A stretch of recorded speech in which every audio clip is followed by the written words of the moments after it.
पहलगाम को लेकर क्या कहना चाहेंगे? देखिए, ऐसे मौक़ों पे गला रूठ जाता है, आंखों में पानी आ जाता है। जी। आखिर हम रहे तो कहाँ रहे, जाए तो कहाँ जाए। अब हमारे नाम पे तो एक ही देश है, यहाँ भी हमको धर्म पूछ के गोली मारा जाएगा तो हम यहाँ के बाद कहाँ जाए। हमको पूरा यकीन है हम लोग के एनडीए के नेता, देश के प्रधानमंत्री माननीय मोदी जी पे खूब बढ़िया कदम उठाएंगे। नमस्कार, आप देख रहे हैं भी न्यूज इंडिया। आपको बिहार में चुनाव को लेकर पूरे दावे कर रही है। 29 सीटों को लेकर खुलासा भी किया जा रहा है, जबकि देखा जाए कि ये चुनाव में सुभाषपा पार्टी कितना कायम स्थापित करे। फिलहाल इस वक्त हमारे साथ सुरेंद्र बहादुर सिंह है। स्वागत है सर। बहुत बहुत धन्यवाद विमलेश जी। आज सुभाषपा पार्टी बिहार की तरफ भी नजर रखी है और बिहार 29 सीटों को लेकर काफी चर्चा में भी बनी है। क्या कहना चाहेंगे बिहार का जिस तरह से तैयारी चल रहा है? देखिए, हम लोग का संगठन पिछले 2022 से ही हम लोग का संगठन बिहार में काम कर रहा है जी। वहाँ हम लोग का संगठन बूथ स्तर तक मजबूती से काम कर रहा है। आप देखेंगे हर महीने में एक बड़ी रैली 10 से 20 हज़ार के लोगों के बीच की रैली होती है और वहाँ के लोगों की मांग है कि हम लोग वहाँ जाते हैं, काम करते हैं और एक वंचित तबका है, शोषित तबका है जिसके उत्थान के लिए आज तक कोई काम नहीं किया है और सभी लोग माननीय ओम प्रकाश राजभर जी के नेतृत्व में काम करना चाहते हैं और सभी लोगों का आग्रह है कि पार्टी वहाँ मजबूती से चुनाव लड़े। जैसा कि देखने से ये भी मिल रहा है कि जो रैलियां वहाँ पे की गई कई बार पिछले समय में बहुत जनसभा भी देखने को मिला। क्या कैसे जनता अचानक इस तरह से एक बहुत बड़ा वहाँ पे नजर आ रही है एक काफिले के साथ, इसका असर कैसे आगे बढ़ रहा है? देखिए, जो वो लोग हैं जो उत्तर प्रदेश की तरफ देखते हैं और इस बात पे चर्चा करते हैं कि हमारे नेता माननीय ओम प्रकाश राजभर जी उत्तर प्रदेश के शासन में पहुंचे, मंत्रिमंडल में पहुंचे तो एक ऐसी वंचित योजना को लाए जीरो पावर्टी के नाम पे, जो आज तक सिर्फ उत्तर प्रदेश में है, भारत के किसी प्रदेश में इस तरह की योजना नहीं है। इस योजना का मुख्य उद्देश्य था कि गांव में जो गरीब वंचित जिनको आज तक इंदिरा आवास या प्रधानमंत्री आवास न मिला हो, जिनके घर में किसी प्रकार का शौचालय या सरकारी लाभ न मिला हो, जिनके घर में कोई पेंशन या किसी प्रकार का पेंशन न मिला हो, ऐसे वंचित व्यक्तियों का सर्वे करा के उनकी सूची तैयार की गई है जिनके खाते में पैसा जून के बाद से खाते में पैसा जाना प्रारंभ होगा। तो ये बिहार के लोग भी चर्चा करते हैं कि जब धरातल का आदमी एक आएंगे, एक नेता आएंगे तो वंचितों के बात में वंचितों के नाम पे सवाल एक करेंगे, क्योंकि वहाँ लंबे समय तक गुंडा पार्टी के नाम पे राजद लालू के गुंडे के तौर पे वहाँ थे जो माफियागिरी करके हम लोग के पार्टी से संबंधित लोगों को काफ़ी दबाने और कुचलने का काम किए। वो लोग उसी उत्थान को देखते हुए नेताजी को बुला रहे हैं। इस बार हम लोग बड़े पैमाने पे वहाँ चुनाव लड़ेंगे। एनडीए गठबंधन से उम्मीद है कि हम लोग चुनाव लड़ेंगे, नहीं भी मिलेगी तो हमारे लोग चुनाव लड़ेंगे और सीट भी जीतेंगे। यानी कि पूरी तरह से ये यकीन किया जा रहा है कि एनडीए का अगर पूरा वहाँ सहयोग नहीं मिलता है तो फिर भी ये पार्टी अपने दम पे अपने संगठन के आधार पे मजबूती से चुनाव लड़ने का काम करेगी। जी निश्चित, हमारा वहाँ संगठन बूथ स्तर तक मजबूत है और हम लोग वहाँ चुनाव लड़ेंगे, ये फाइनल निर्णय है। जी, एक तरफ नजर रखा जाए रसड़ा विधान क्षेत्र का, जो कि यहाँ भी आप लोग क्षेत्रों में भ्रमण करते नजर आते हैं, लेकिन इस जनता के लिए क्या सुभाषपा पार्टी किन विषयों को लेकर चर्चा में बनी है?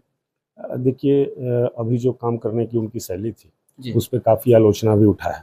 लोग ये कहते हैं, हम लोग से मिलते हैं कि वो विधायक जनता उनको यहाँ से 3 बार विधायक बनाई और उस विधायक लेवल और उस पास का इस्तेमाल वो अपने कंपनी को ठेका और टेंडर दिलाने के नाम पे करते हैं। आप उठा के चले जाइए, इस पूरे रसड़ा विधानसभा में एक भी आईसीयू का बेड नहीं था। अगर वो आईसीयू का बेड बनवाया गया तो मेरे द्वारा बनवाया गया।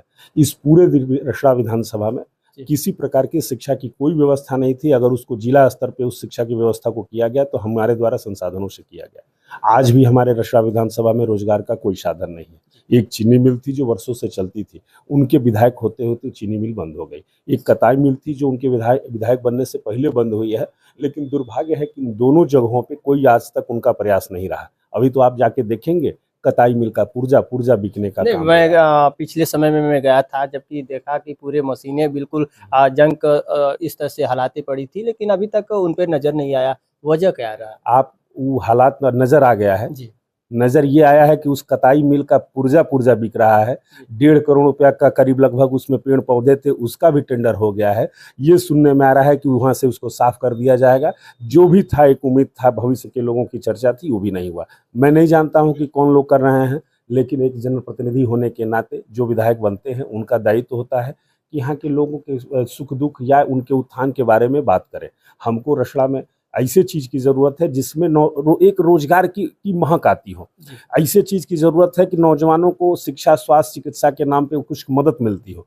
आप देखेंगे कि यहाँ जो रसड़ा में विकास, उनके कंपनी को जो वो विधायक निधि, विधायक का काम अपने कंपनी की उन्नति के लिए किए हैं, न कि रसड़ा विधानसभा की उन्नति के लिए किए हैं। आप घूम के देख लीजिएगा, एक भी कोई ऐसा काम नहीं होगा जो रसड़ा विधानसभा की उन्नति के लिए काम किया गया हो।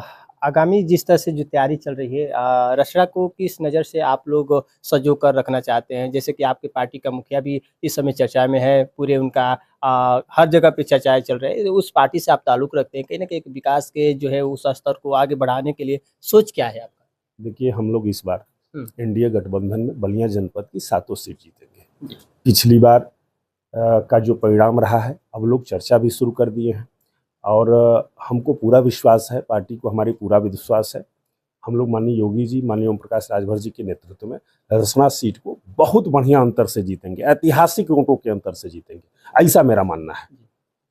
और इन दिनों एक चीज़ पर हम चर्चा करना चाहेंगे, जो कि अभी जो बहुत बड़ा मामला चल रहा है पहलगाम को लेकर, क्या कहना चाहेंगे? जो हमारे देश के लिए एक बहुत क्षति का वो कारण बना है, जहां आतंकवादियों ने जो ढेर कर दिए, तो क्या कहना चाहेंगे इस पर? देखिए, ऐसे मौके पे गला रूठ जाता है, आंखों में पानी आ जाता है। आखिर हम रहे तो कहाँ रहे, जाए तो कहाँ जाए। अब हमारे नाम पे तो एक ही देश है, यहाँ भी हमको धर्म पूछ के गोली मारा जाएगा तो हम यहाँ के बाद कहाँ जाए।